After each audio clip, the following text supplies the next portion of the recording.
Mesdames, Messieurs, bienvenue dans cette édition de BIP Actu. Nous sommes heureux de vous retrouver fidèles à nos programmes. Dans les titres de notre actualité, la présidente du Parlement francophone bruxellois et quelques élus de la capitale accueillaient la forte délégation de maires et députés fédéraux du Cameroun pour des échanges de bonnes pratiques en matière de démocratie. C'était le 15 février 2016 à Bruxelles. Dans un entretien, la présidente du Parlement souligne les défis à relever dans une démocratie moderne et ce de manière continue, mais aussi l'importance d'accompagner la forte délégation camerounaise dans leur quête de connaissance de ce qui se passe ailleurs en matière de démocratie. Certains députés belges et camerounais nous ont livré leur impression au thème de cette rencontre. Informatiser le système de l'état civil, besoin de coopération, tels étaient aussi les besoins exprimés par certaines participantes.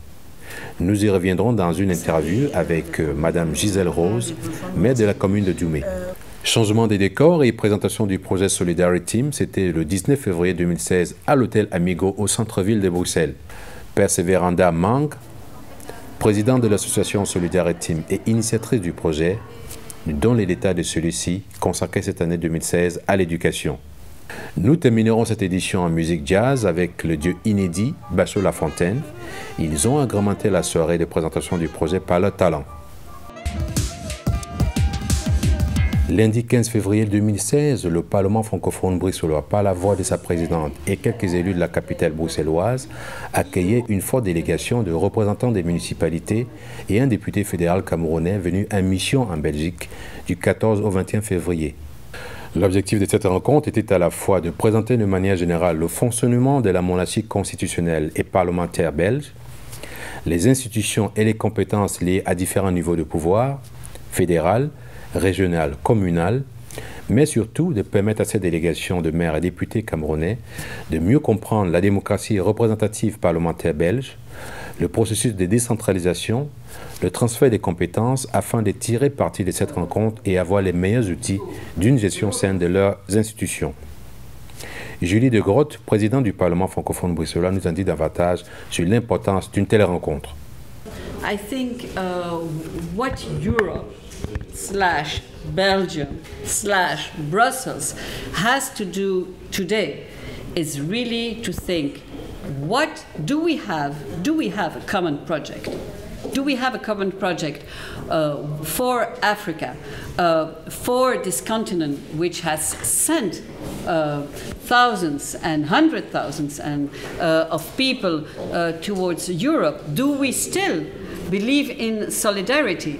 Do we still believe we have something in common to do in the future years? And I believe yes, but it begins by talking together, and so it was really interesting that this afternoon we didn't just listen to a speech I would do, but that we had a real exchange with the mayors. S'il y a un message que nous pouvons faire passer à nos voisins, des voisins plus ou moins éloignés, c'est que la démocratie se redéfinit constamment et que ce qui paraît immuable, qui est évidemment la loi suprême, qui est la Constitution, au fond ne l'est pas et doit pouvoir être constamment remodelé.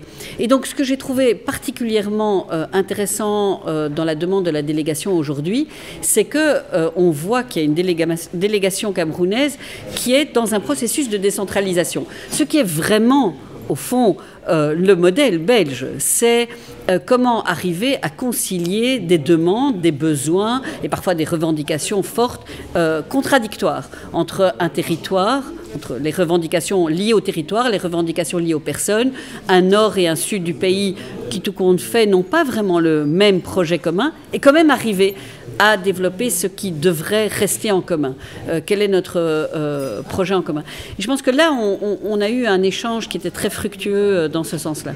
Au cours de cette réunion, plusieurs députés ont enrichi la rencontre par leurs interventions, aussi bien du côté camerounais que du côté belge.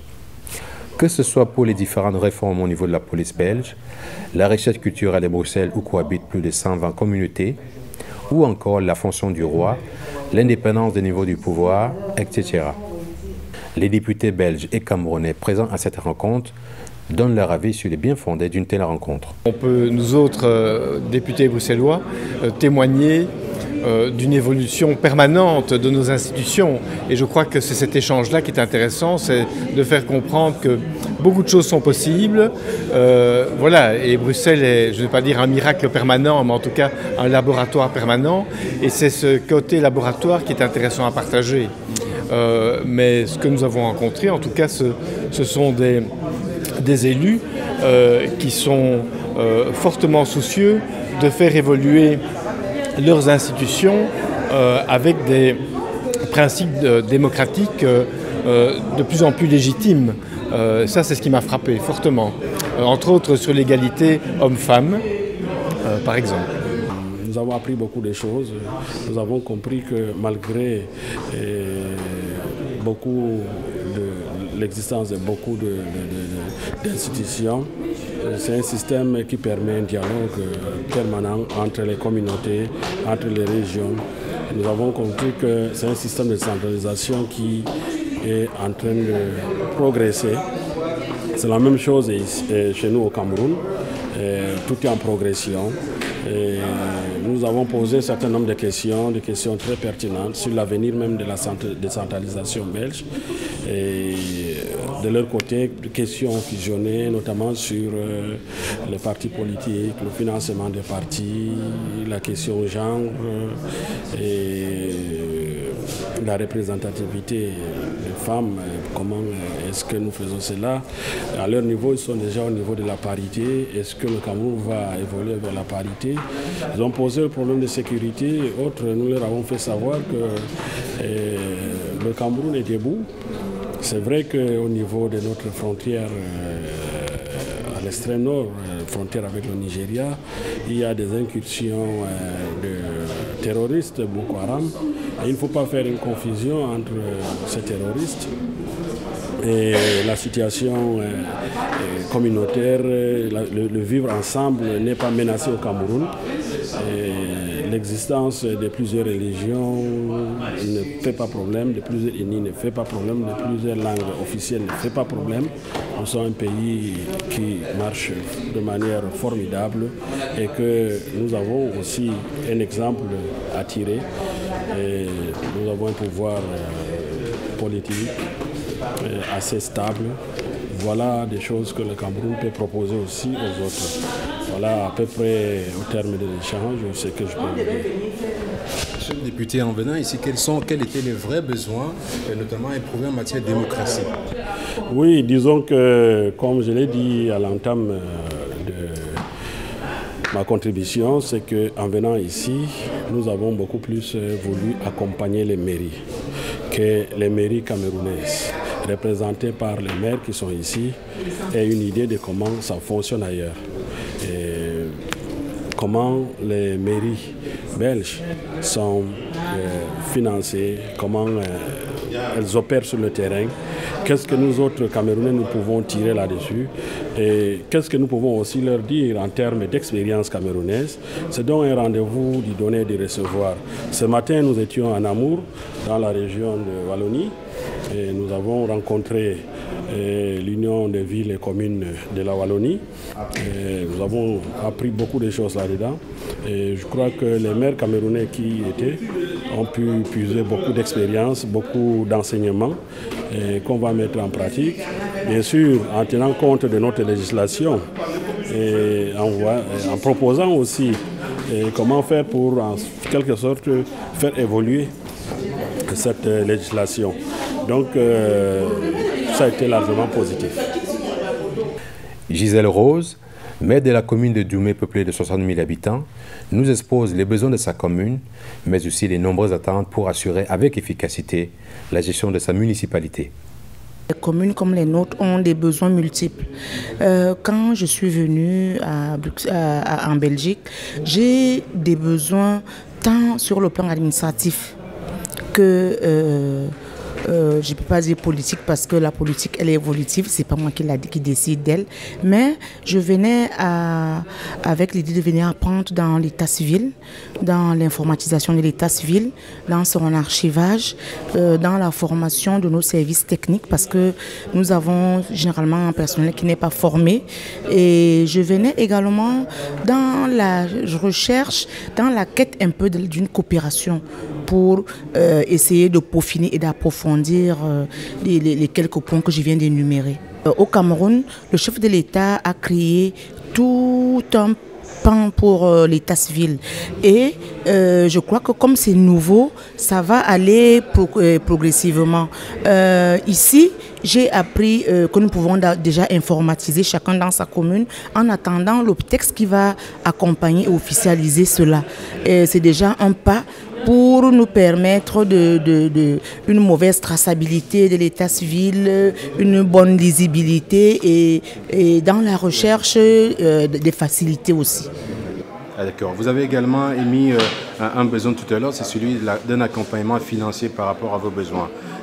Est-ce que, dans quelle mesure l'État belge peut vous soutenir, peut vous accompagner, dans quel secteur, si vous pouvez être un peu plus précise? Oui, dans le financement, parce que nos États sont assez pauvres et nous sommes assez nombreux, ils font déjà beaucoup dans la décentralisation, mais les besoins sont énormes. Donc, par exemple, dans les énergies renouvelables, dans les adductions d'eau, l'accès à l'eau potable n'est pas toujours la chose la plus aisée et à tous. Dans l'éducation de la jeune fille, j'insiste là-dessus parce que je suis une femme et nous sommes des communes rurales, et là-bas, les jeunes filles abandonnent rapidement les études pour cause d'accouchement et ne trouvent pas des voies et moyens pour se réintégrer dans la société et être autonome. Donc, c'est dans ce sens-là, c'est dans cet axe-là que mon financement va, parce qu'à Doumé, j'ai la maison de la promotion de la femme et de la famille. Donc, si cette maison-là est bien équipée, ça permet aux jeunes filles d'aller se former, d'aller apprendre et d'être autonomes pour leur futur. Changement de décor, et ça se passe au centre-ville de Bruxelles. Le chic hôtel Amigo, situé à 2 pas de la Grande Place, abritait le vendredi 19 février 2016 la présentation du projet Solidarity. C'était en présence de l'ambassadeur de Guinée équatoriale et quelques prestigieux invités triés sur le volet. Persévérant Damang, président de l'association Solidarity, multiplie les actions humanitaires depuis la création de son organisation en faveur des plus nécessiteux, et ce dans plusieurs domaines. La soirée de levée de fonds, organisée par les épouses d'ambassadeurs des États d'Afrique des Caraïbes et du Pacifique en 2014 pour venir en aide aux pays frappés par la maladie à virus Ebola, ou même le gala de charité organisé en novembre 2015 au profit de Croix-Rouge pour les pays Vanuatu et Népal, en sont des exemples palpants. Chaque année, l'association définit un thème qui va refléter les différentes actions à mener en faveur d'un pays tiers. Pour cette année 2016, le thème choisi était celui de l'éducation. Entretien avec la présidente. En fait, cette année, on a mis en place le projet d'éducation. Et notre but, c'est à part d'organiser des événements, d'avoir plusieurs de matériels scolaires pour envoyer les pays Big Money. Et à travers de l'association ONG Save the Children, qui est sur place, qui travaille déjà dans l'éducation des enfants dans Big Money. Et nous, on pensait que l'association, comme c'est une association internationale, ça peut travailler dans quelques pays, n'importe où. Et cette fois-ci, on a choisi le pays asiatique, Big Money, qui a vraiment pas beaucoup de problèmes, on dirait, mais on connaît déjà que le pays, c'est un pays pauvre qui a besoin de beaucoup d'aide. Et nous, on voudrait avoir notre petite grande pour le soutien, surtout pour l'éducation des enfants. Notre association, il peut travailler n'importe quel pays, n'importe quelle condition, n'importe quel projet. Et l'année passée, c'était pour les droits de l'homme, pour les victimes de guerre, les catastrophes naturelles qu'il y a partout, qui peuvent arriver à quelques moments, et l'éducation, les viols, la violence. Nous, on peut travailler sur quelques projets que nous, on peut mettre en place, ou nous, on pense que c'est un projet urgent, comme cette fois-ci, en 7 pays. Nous, on pensait que c'est un projet urgent, surtout parce qu'il y a plusieurs des familles dans certains pays qui pensent que les enfants, ils doivent travailler à la maison, mais c'est pas comme ça, parce qu'en futur, ces enfants-là, ils n'ont pas rien à apporter à leur société. Donc, mais nous, on peut travailler pour n'importe quel projet, n'importe quel pays. Donc, c'est une association internationale, il n'y a pas de frontières pour nous. Pour entrer de plein pied dans le vif du sujet, un thème d'action à mener et soutenir ainsi les différentes activités de l'association, Derby Tombola était organisé pour les destinations de rêve, qui pour faire du ski, qui pour passer quelques jours et nuits d'hôtel, visiter la ville à destination des pays d'Europe. Quelques temps forts. Commencer la mise pour cet hôtel que je vois malgré tout une très belle piscine, un bel encadrement, de belles chambres, etc. Ben, je vois quand même que ça vaut la peine de pouvoir investir quand même quelque chose. Alors pour 50 €, mesdames, messieurs, les Valentins et Valentines, on se démarre à 50 €. Qui est-ce qui commence? 100 €, 100 €. Ah, je vois ici qu'il y a 150, il y a des amoureux. Hein. Il y a des amoureux et des amoureuses. 200 € aussi, 200 €. 200 € pour aller avec votre talent, faire des achats, etc. Mais il n'y a plus personne. Alors 250 une fois, 2 fois, 3 fois 250 est accepté. Et un beau voyage à vous, de solidarité. Et le bisou, bien sûr.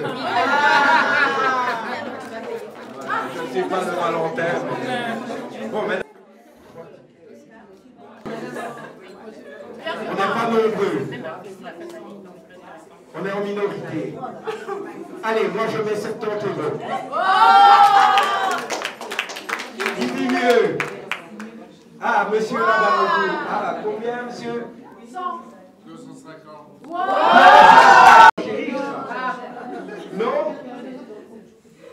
Allez, une fois, 2 fois. Comment ça, une fois, deux?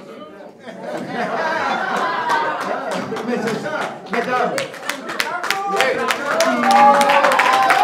Bonsoir, je crois que monsieur, il faudra faire pour aller skier.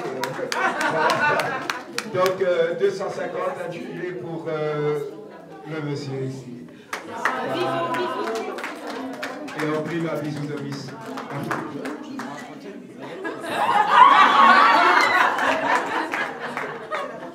La soirée était agrémentée par la musique jazz et les prestigieux invités ont pu savourer les talents d'un dieu inédit avec au piano, Bachou Mouna et au saxophone, Pierre Lafontaine.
Mesdames et messieurs, c'est ici que s'achève cette édition.